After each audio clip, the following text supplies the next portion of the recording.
Bharat Ratna doctor Babasaheb Ambedkar यांच्या जयंतीनिमित्त संपूर्ण राज्य भीममय झाले असतानाच फुलंब्री तालुक्यातही उत्साहाचं उदान पाहायला मिळाले। तालुक्यातील वाहेगाव, निदोणा आणि लालवण या गावांमध्ये महामानवाचा जन्मोत्सव मोठ्या थाटामाटात साजरा करण्यात आला। सायंकाळच्या वेळी निघालेल्या मिरवणुकीत जय भीमच्या गगनभेदी घोषणांनी परिसर दणाणून गेला होता। डीजेच्या तालावर तरुणाई थिरकली तर फटाक्यांच्या नयनरम्य आतषबाजीनं आकाश उजळून निघाले होते। विशेष म्हणजे लालवण इथं आयोजित कार्यक्रमात प्रसिद्ध व्याख्याते प्राध्यापक मनोज मोकासे यांनी तरुणांना मोलाचा संदेश दिला। केवळ नाचून नव्हे तर बाबासाहेबांचे विचार वाचून आत्मसात करा आणि आपली प्रगती साधा असं आवाहन त्यांनी यावेळी तरुणांना केलं। शिवशाही न्यूज प्रतिनिधी तातेराव बनसोडे, फुलंब्री। सुरू केली ते शिवजयंतीचे जनक क्रांतिज्योती महात्मा ज्योतिराव फुले, ज्या माऊलीने समाजातील मुलींच्या जीवनातील शैक्षणिक अंधार दूर व्हावा म्हणून शिक्षणाची ज्योत पेटवून ज्ञानाचा प्रकाश निर्माण केला, त्या सावित्रीबाई फुले। जग बदल घालून गाव सांगून गेले मला भीमराव या शब्दात बाबासाहेब आंबेडकरांचा कार्याचा महिमा आपल्या साहित्याच्या माध्यमातून जगासमोर मांडणारे साहित्य सम्राट अण्णाभाऊ साठे, ज्या महामानवाने आपल्या बुद्धिमत्तेच्या जोरावर आणि लेखणीच्या सामर्थ्यावर या देशाची राज्यघटना साकारून बहुजन समाजातील प्रत्येक व्यक्तीला ताठ मानेने उभे केले, ते राज्यघटने शिल्पकार या भारताचे भाग्यविधाते भारतरत्न विश्वरत्न महामानव डॉक्टर बाबासाहेब आंबेडकर यांच्या जयंतीच्या निमित्ताने मी लालवणच्या तुम्हा सर्व सैनिकांना, भीम सैनिकांना, माता भगिनींना सर्वात अगोदर धन्यवाद देतो, तुमचं अभिनंदन करतो की तुम्ही 3 तासापासून बाबासाहेब आंबेडकर जयंती नाचून साजरी करत आलात। आता तुम्ही थोडं वाचून साजरी करा आणि हाच संदेश बाबासाहेब आंबेडकरांनी सर्व भारतीय समाजातील आपल्या सर्वांना दिला होता की तुम्हाला वाचायचे असेल तर वाचावं लागेल।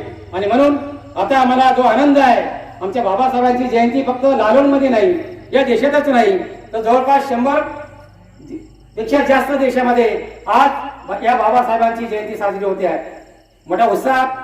परंतु बाबासाहेबांकडून आम्ही काय शिकलो?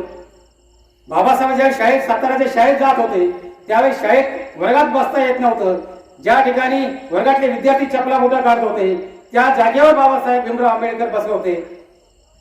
परंतु वर्गाच्या बाहेर जरी बसले पण वर्गात शिक्षक का शिकवत आहे, गुरुजी का शिकवत आहे त्याकडे बाबासाहेबांचं लक्ष असायचं। आणि वर्गातले जे विद्यार्थी असायचे ते खिडकीच्या बाहेर, कोणती मुलगी बाहेर चालली, कोण बाहेर चाललं तर खिडकीच्या बाहेर पाहत होते। म्हणून बाबासाहेब शिकायचं एकच आहे, जरी माझी जागा वर्गाच्या बाहेर असेल पण शिक्षक काय शिकवत आहे याकडे एकाग्रतेने लक्ष देणारे हे भीमराव आंबेडकर यांना ज्या शिक्षकाने वर्गामध्ये विद्यार्थ्याला प्रश्न विचारला, आणि तुम्ही सांगा की तुम्हाला अशी कोणती वस्तू आहे जी दिसते पण तिला स्पर्श करता येत नाही? एक विद्यार्थी उभा राहिला, तो म्हटला गुरुजी मला सूर्य दिसतो पण मी त्याला स्पर्श करू शकत नाही। दुसरा विद्यार्थी उभा राहिला, तो म्हटला गुरुजी मला चंद्र दिसतो पण मी त्या चंद्राला स्पर्श करू शकत नाही। तिसरा विद्यार्थी म्हटला गुरुजी मला आकाशातले तारे दिसतात पण मी त्याला स्पर्श करू शकत नाही। आणि वर्गाच्या बाहेर बसलेला आमचा भीमराव आंबेडकर याने सुद्धा हात वर केला पण डोळ्यातून पाणी येत होतं आणि गुरुजीला म्हणत होते, हा विद्यार्थी, वर्गाच्या बाहेर बसलेला विद्यार्थी म्हणत होता, गुरुजी आपल्या शाळेमध्ये जो माठाचा पाण्याचा माठ दिसतो ना तो मला दिसतो, पण ज्यावेळेस मला जेवताना ठसका येतो, ज्यावेळेस मला तहान लागते त्यावेळेस मी त्या माठाजवळ जाऊ शकत नाही, त्याला स्पर्श करू शकत नाही। तरी सुद्धा बाबासाहेब शिकले। आमची परिस्थिती चांगली असताना सुद्धा आम्ही काय करतो आहे। ताज्या घडामोडी जाणून घेण्यासाठी शिवशाही न्यूज यूट्यूब चॅनलला सबस्क्राईब करा। आपण हा व्हिडिओ फेसबुकवर पाहत असाल तर फेसबुक पेज फॉलो करा आणि शिवशाही न्यूज.com या आपल्या वेबसाईटलाही भेट द्या।